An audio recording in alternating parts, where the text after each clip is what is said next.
Welcome everyone. Today we are diving into one of the most fascinating ancient Indian texts, Brihat Samhita by Varahamihira. This text is more than just astrology. It contains a wealth of knowledge on geography, cartography, climate, and environmental sciences.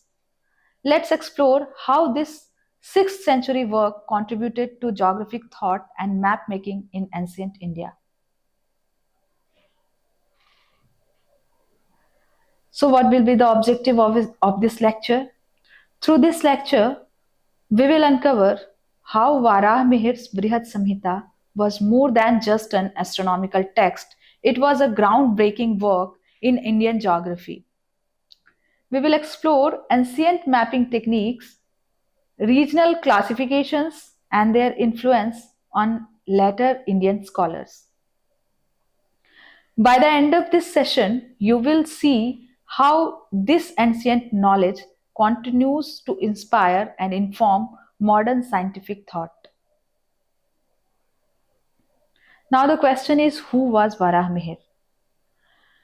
Varahamihir was a true polymath of the Gupta period, a golden era of knowledge in India. He studied astronomy, geography, and meteorology, and even more. He was deeply influenced by earlier texts like Surya Siddhanta, but expanded on them in a more scientific or systematic way. His work, Brihat Samhita, is a treasure trove of knowledge. Varamir was not just an astronomer, he was also a mathematician, geographer, astrologer, and meteorologist. His knowledge spanned multiple disciplines, making him one of the greatest scholars of ancient India. He was one of the first to suggest that underground water could be detected by studying plant growth, soil moisture, and animal behavior, an early form of hydrogeology. His encyclopedic text Brihat Samhita covered not only geography but also climate science, architecture, town planning, gemology, and even dream interpretations. A true knowledge compendium of his time. He supported the idea that the earth rotates on its axis, challenging earlier beliefs. He also refined astronomical calculations and planetary models based on Surya Siddhanta. His work laid the foundation for regional geography, climatic zones, and map making techniques in ancient India. He studied cloud formations, planetary positions, and seasonal variations to predict rainfall and weather patterns, making him an early meteorologist. His writings influenced later Indian scholars like Bhaskar I, Bhaskaracharya, and Aryabhat II, as well as Persian and Arab astronomers. While deeply rooted in Vedic traditions, he applied scientific reasoning to topics like astrology, cosmology, and geography, bridging the gap between science and spirituality. Varamihir was far ahead of his time, proving that ancient Indian science was based on careful observation, mathematical precision, and deep understanding of nature as well. Now, the question is, why should we study Brihat Samhita? It is a vast encyclopedia which not only covers astronomy, geography, meteorology, but also town planning, gemology, and even more. Imagine a single book that covers everything from predicting the monsoons to designing temples, from finding underground water to classifying gemstones. That's exactly what Brihat Samhita offers, an encyclopedia of applied knowledge written over 1400 years ago. Brihat Samhita is not just an astronomical text, but a compilation of practical sciences, making it one of the most diverse and advanced texts of ancient India. It explains how different regions were categorized based on climate, terrain, and natural resources. It helped early cartographers and planners. Have you ever thought the text how deeply it describes that how to map cities and even suggest the best locations for settlement? Brihat Samhita also discusses rainfall predictions based on wind directions, planetary positions, and cloud formation, a concept still studied in meteorology today. It introduced solar and lunar seasonal changes as well, explaining how they affect agriculture and water availability. The text provides guidelines for temple construction, city layouts, and water reservoir placement, ensuring sustainable urban development. Now, I will tell you the fun fact. Ancient Indian town planning principles from Brihat Samhita are still applied in Vastu Shastra today. Unlike modern sciences, which separate astronomy and geography, Brihat Samhita blends scientific observation with traditional wisdom, making knowledge holistic. So, understanding Brihat Samhita helps us appreciate India's advanced scientific heritage and apply its principles in climate studies, sustainable planning, and natural resource management. Brihat Samhita is more than just an ancient text. It's a reminder that the wisdom of the past can shape the innovations of the future. By studying these early insights, we not only reconnect with our intellectual heritage, but also gain new perspectives on geography, climate science, and urban planning. Now we will try to understand the ancient Indian cartography concept in Brihat Samhita.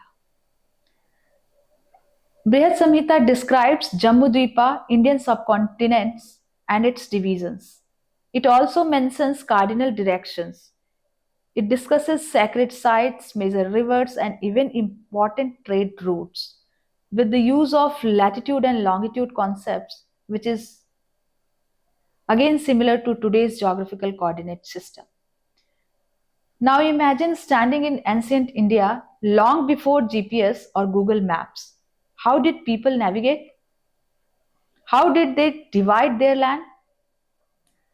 Brihat Samhita provides fascinating insights into early Indian geography, describing the vast land of Jambudvipa, directional systems, sacred sites, and even a coordinate like system. Brihat Samhita describes Jambudvipa as the Indian subcontinent and its surrounding, a concept that is deeply rooted in ancient cosmology and geography. The idea of land division in the Brihat Samhita was not random. It was based on three elements, that is, terrain, rivers, and cultural centers. Even today, some traditional calendars and temple architectures still reflect these divisions. And cardinal directions were more than just directions. This text emphasizes Purv, East, Paschim, West, Uttar, North, Dakshin, South, but in Indian tradition, directions had deeper meanings. East was associated with the rising sun, Surya, with the wisdom and enlightenment. West was linked to transformation. The directional system influenced everything from temple coordinates and temple orientation to Vastu Shastra in town planning. Even today, temples and ancient cities like Varanasi and Ujjain follows these directional principles. This text mentions major rivers like Ganga, Yamuna, Saraswati, and Godavari not just as water bodies but as lifelines of civilization. Sacred pilgrimage sites were strategically placed near these rivers and mountains, ensuring access to water and facilitating trade and travel as well. Ancient trade routes were mapped based on geographic landmarks, and many of them still influence modern highways. For example, the Grand Trunk Road follows ancient trade paths once mentioned in such text. Brihat Samhita describes a system of location based measurements, similar to today's latitude and longitude. It uses the concept of rekhas, lines, and desas, regions to determine positions. For example, the idea of Meru as the prime meridian was an early attempt at defining a central reference point for mapping. Such concepts later influenced Indian astronomy and town planning, helping in determining seasons, navigation, and temple placements. So Brihat Samhita was not just a book, it was an ancient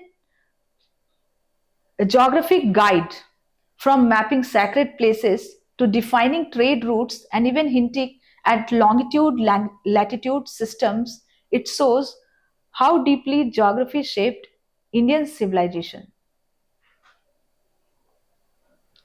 Now we will see the mapping techniques used in Brihat Samhita. It emphasized on the use of astronomical observation with help of latitude and longitude concepts, regional classification, sacred geography, and directional planning. Now imagine planning a journey without Google Map or GPS. How did ancient scholars navigate the vast Indian subcontinent? Brihat Samhita offers us a fascinating answer using the stars, landmarks, and a deep understanding of Earth's geography. Ancient Indian scholars did not just rely on physical markers, they used the sky itself as a map. They identified positions of major cities, rivers, and pilgrimage centers based on the movement of celestial bodies. For example, some ancient Indian maps aligned with the constellations like nakshatra, lunar mansions for travel and trade. Now, if I ask you to find a location today, you would check the latitude and longitude. But did you know that Varahamihir hinted at a similar system centuries ago? Meru, the mythical mountain, was treated as the prime meridian in the some interpretations. Locations were recorded using directional distances from key reference point like Lanka, which is modern Sri Lanka. For example, ancient Indian text mentions Rekha as latitude and Desha as longitude, resembling today's coordinate system. Brihat Samhita did not just describe places, it also categorized them based on climate, terrain, and resources. Just like modern geographical zoning, Brihat Samhita divided land into plains, mountains, coastal areas, and river basins, influencing not only the agriculture but also settlement patterns. For example, it mentions Sapt Sindhu, the land of seven rivers, which aligns with today's Punjab region. For example, climate zones were determined based on Uttarayan and Dakshinayan, movement north and southward movement of the sun. In India, temples were not just places of worship, they were precise geographic and astronomical markers. Many ancient temples were built based on Brihat Samhita's cosmological and directional principles. For example, the Konark Sun Temple in Odisha was built in perfect alignment with the sunrise. Pilgrimage centers like Varanasi, Rameshwaram, and Kanchipuram were mapped using these sacred guidelines contained in Brihat Samhita.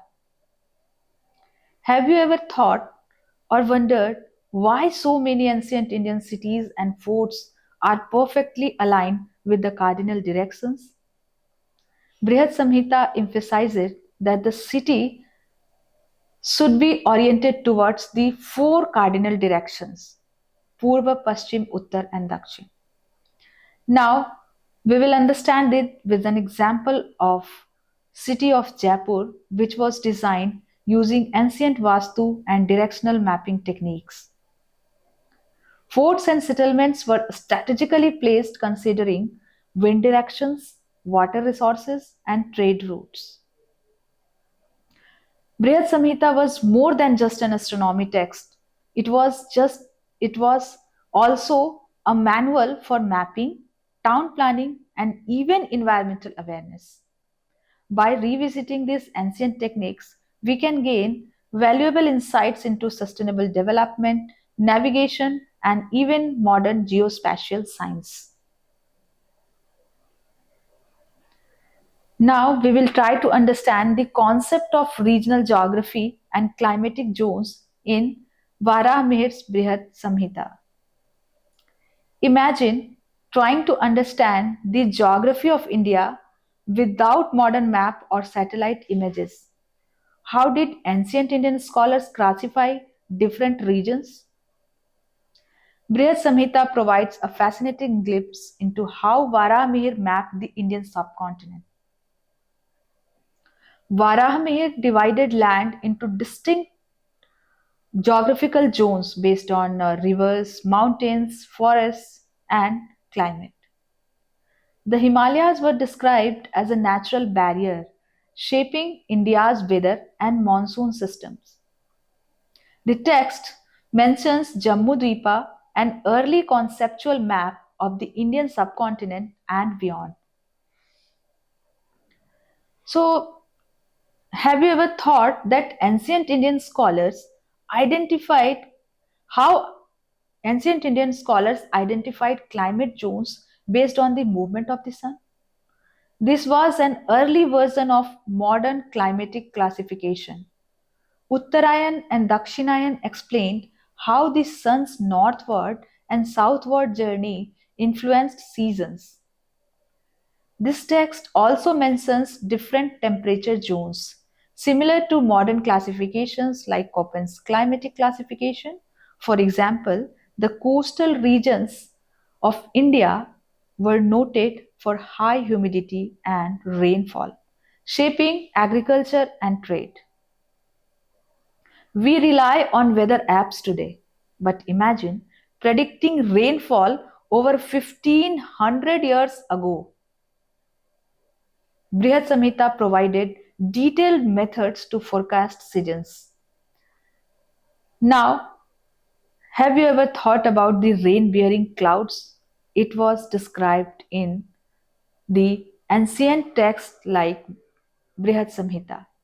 It describes rain bearing clouds, that is Parjanya, and their seasonal movements. For example, it predicted good or bad monsoons based on planetary positions and wind directions. It identified different types of clouds and their role in rainfall patterns. Brihat Samhita explained how winds shape the season. Centuries before the discovery of the Indian monsoon mechanism or system. Varahamihir described seasonal wind patterns similar to today's monsoon winds. Can you imagine? It was mentioned in Brihat Samhita that how planetary positions influence storms, droughts, and even extreme weather. For example, certain wind patterns were linked to fertile seasons or impending droughts. Think about it, why certain crops grow in specific regions. It was already written in Brihat Samhita. Brihat Samhita linked geography with agriculture and human settlements. It suggested different crops for different regions based on soil, climate, and even seasonal changes. Let's understand it with an example. The text noted that rice cultivation was best suited for the monsoon fed eastern regions. Do you understand how rice based cultivation was mentioned in Brihat Samhita? It also described how rivers and rainfall shaped ancient trade routes and cities. Brihat Samhita was not just an astronomical text, it was a detailed geographical and climatic guide that influenced everything from agriculture to town planning. By rediscovering these ancient insights, we can connect the past wisdom with modern environmental, climatic, and geographic studies. Now, let's understand the influence of Brihat Samhita on later Indian maps and even town planning. It inspired later cartographic texts, including Aryabhatya, Bhaskaracharya's Siddhanta Shiromani, used in urban planning. It also influenced river management for agriculture and irrigation. Now, have you ever thought that how ancient Indian cities were designed using advanced geographical and astronomical principles? Brihat Samhita laid the foundation for town planning that influenced Indian maps for centuries. Cities were built considering natural landscapes, wind flow, and even river systems. Let's try to understand it with an example of Ujjain. Now, the layout of Ujjain was based on astronomical calculation aligning with the prime meridian of ancient India. And maps were not just for navigation, they reflected a deeper cosmic order as well. Temples, as per the Brihat Samhita, aligned with planetary positions, ensuring harmony between land and sky. For example, the Brihadeshwar temple in Tamil Nadu is designed to follow solar alignments. Now think of a city without water. Sounds impossible, right? But ancient Indian town planning was centered around sustainable water use. Brihat Samhita emphasized river based settlements, reservoirs, and step wells for water conservation. There is another example. Jaipur's water system, it was inspired by ancient texts, which still sustains part of the city today. Brihat Samhita was more than just a book, it was a blueprint for sustainable living. The wisdom of ancient maps and town planning still holds valuable lessons for today's urban development and environmental conservation.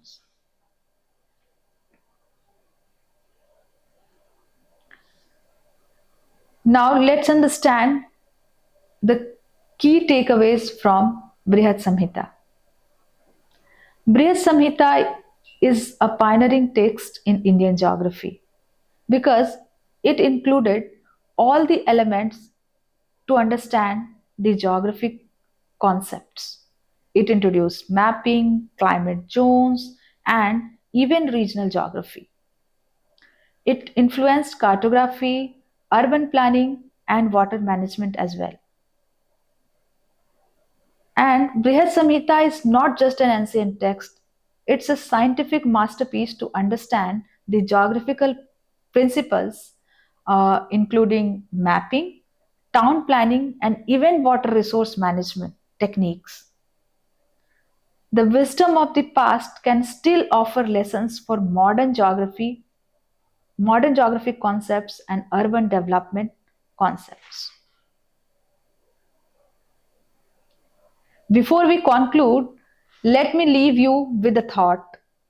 If ancient Indian scholars could map regions, classify climates, and predict monsoons with remarkable accuracy, what else might we still learn from historical texts? As you know, the past is full of knowledge waiting to be explored.